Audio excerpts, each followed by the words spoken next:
இது மகிமை நேரம். பிதாவாகிய தேவனாலும் கர்த்தராகிய இயேசு கிறிஸ்துவினாலும் உங்கள் எல்லாருக்கும் கிருபையும் இரக்கமும் சமாதானமும் உண்டாவதாக. இந்த நாளின் செய்திக்கு ஆதாரமாக நான் எடுத்துக்கொண்ட வேத வசனம் லூக்கா 21:34.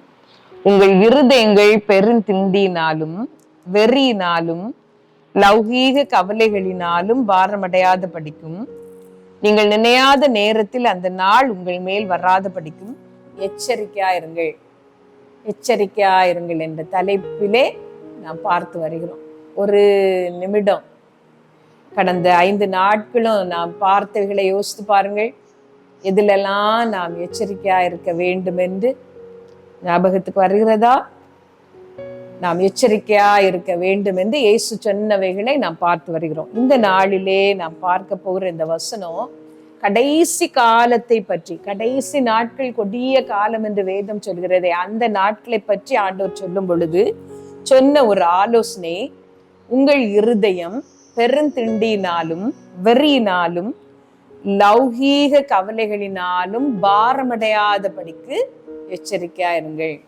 இந்த காரியங்கள் நம்முடைய இருதயத்தை நிரப்பும் பொழுது ஆண்டுடைய வருகைக்காக நாம் ஆயத்தப்பட முடியாது என்று சொல்லி வேத வசனம் சொல்லுகிறது.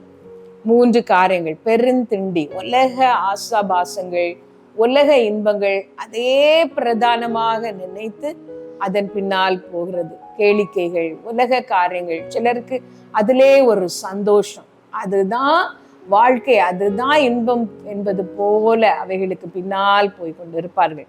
வெறியினாலும், ஆங்கிலத்திலே அதை ட்ரங்கனஸ் என்று வேதவசனம் சொல்லுகிறது. குடிவெறி, குடித்து வெறிப்பதிலே ஒரு ஆனந்தம். இவைகளினால் நம்முடைய இருதயம் பாரமடைந்து இருக்கும் பொழுது ஆவிக்குரிய வாழ்க்கையிலே நாம் முன்னேற முடியாது. இந்த நாள் இன்னொரு காரியம், உலக கவலைகளினாலே பாரமடையாத படிக்க. இந்த நாளிலே நான் உலக கவலையை பற்றி உங்களோடு பேசலாம் என்று சொல்லி நான் நினைத்தேன். உலக கவலை, உலகத்துக்கு அடுத்த காரியங்களிலே அதிகமான கவலை கொள்வது.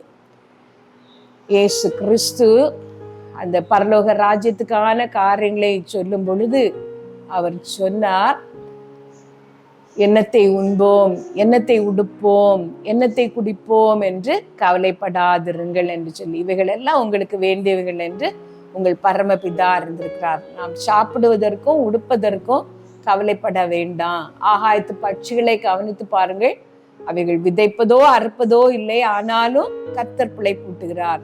காட்டு புஷ்பங்களை பாருங்கள், சாலமன் முதலாய் அவ்வளவு அழகாக உடுத்தினதில்லை, அவ்வளவு அழகாக நான் உடுத்த வல்லவர் என்று ஆண்டோர் உலக கவலைகளை பற்றி நமக்கு சொல்லி தந்தார்.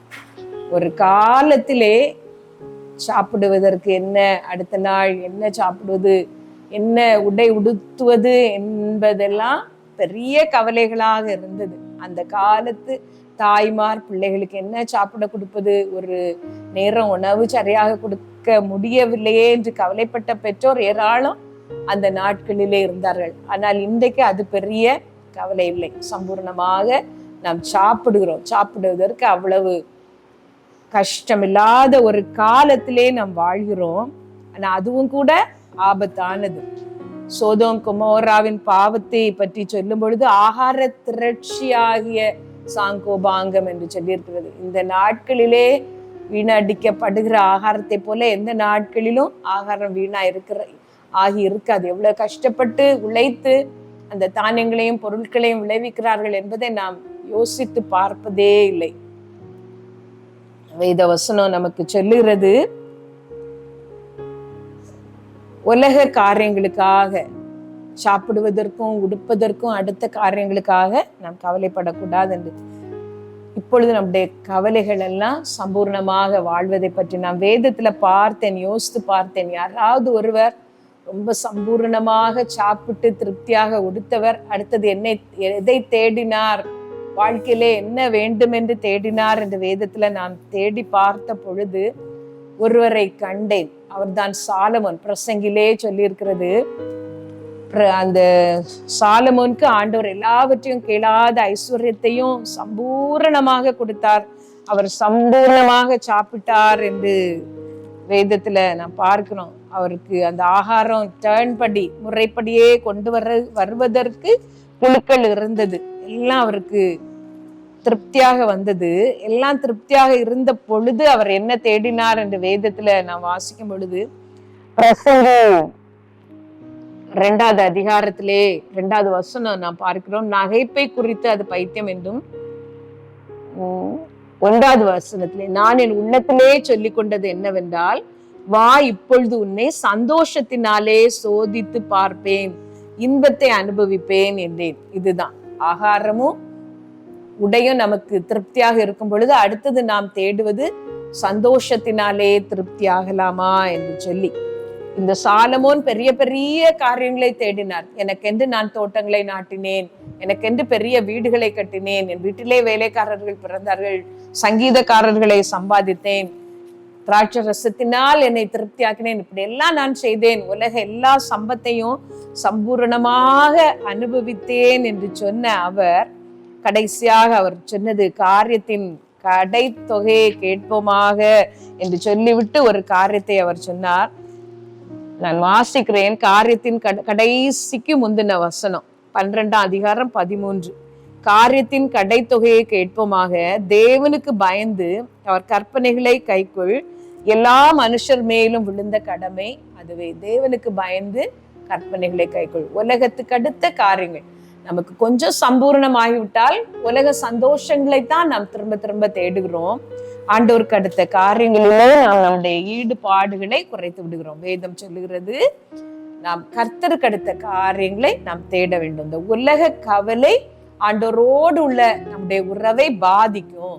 இந்த உலக கவலை கர்த்தரோடு நாம் நெருங்கி வாழ்வதை தடை பண்ணும் என்று வேதத்துல நாம் பார்க்கிறோம். உலக கவலை இல்லாதவர்களாக நம்மை நாம் எப்படி காத்து கொள்வது? கர்த்தர் மேல் உன் பாரத்தை வைத்து விடு, அவர் உன்னை ஆதரிப்பார், நீதிமானை ஒருபோதும் தள்ளாட விட்டார். உங்கள் பாடுகள் பாரங்கள் எல்லாவற்றையும் ஆண்டுடைய சமூகத்திலே திரும்ப திரும்ப நீங்க சொல்லி பழக வேண்டும். கர்த்தரிடத்திலே அதை வைத்து விட்டோம் என்கிற நம்பிக்கை வருகிற வரைக்கும் நீங்கள் அதை சொல்லிக் கொண்டே இருக்க வேண்டும். தேவையானது ஒன்றே. மரியாள் தன்னை விட்டு எடுபடாத நல்ல பங்கை தெரிந்து கொண்டாள். மார்த்தாளை போல எதை செய்வது, எப்படி காரியங்களை நடத்துவது என்று உலகத்துக்கு அடுத்த காரியங்களையே நாம் கவலையாக நினைக்காமல் ஆண்டவருடைய பாதத்திலே தனித்திருக்கிற நேரங்களை நாம் தெரிந்து கொள்ள வேண்டும். அப்படி நாம் செய்யும் பொழுது இந்த உலக கவலைகளை மேற்கொள்ளுகிற ஒரு இருதயம், உலக கவலைகளினாலே பாரமடையாத ஒரு இருதயத்தை கர்த்தர் நமக்கு தருவார். தேவன் தாமே இந்த வார்த்தைகளை ஆசீர்வதிப்பாராக. ஆமென்.